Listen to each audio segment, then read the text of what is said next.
ರೈಲು ನಿಲ್ದಾಣದ ಕಾಮಗಾರಿ ನಿರ್ವಹಿಸುವ ವೇಳೆ ಅಡಿಭಾಗ ಕುಸಿದು ಕ್ರೇನ್ ರೈಲು ಹಳಿಗೆ ಉರುಳಿಬಿದ್ದ ಘಟನೆ ಕಡಬ ತಾಲೂಕಿನ ನೆಟ್ಟಣದ ಸುಬ್ರಹ್ಮಣ್ಯ ರೋಡ್ ರೈಲು ನಿಲ್ದಾಣದಲ್ಲಿ ಸಂಭವಿಸಿದೆ.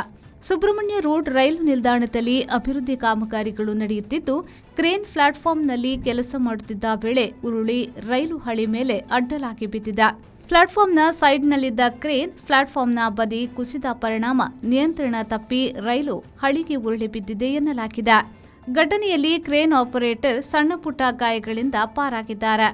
ಕಾರ್ಯಾಚರಣೆ ನಡೆಸಿ ರೈಲು ಹಳಿಯಿಂದ ಉರುಳಿ ಬಿದ್ದ ಕ್ರೇನ್ ಅನ್ನು ಮೇಲೆತ್ತಿ ತೆರವು ಮಾಡಲಾಯಿತು. ನಿಲ್ದಾಣದಲ್ಲಿ ರೈಲು ವಿದ್ಯುತ್ ಮಾರ್ಗ ಹಾದು ಹೋಗಿದ್ದು, ನಿಲ್ದಾಣದಲ್ಲಿ ಇತರೆ ರೈಲು, ಗೂಡ್ಸ್ ವಾಹನ ಇಲ್ಲದೇ ಇದ್ದುದರಿಂದ ಹೆಚ್ಚಿನ ಅನಾಹುತ ತಪ್ಪಿದೆ. ಸಮರ್ಪಕ ಕಾಮಗಾರಿಗೆ ರೈಲು ಬಳಕೆದಾರರು ಒತ್ತಾಯಿಸಿದ್ದಾರೆ.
Diwakar M, V4 news, Kadapa.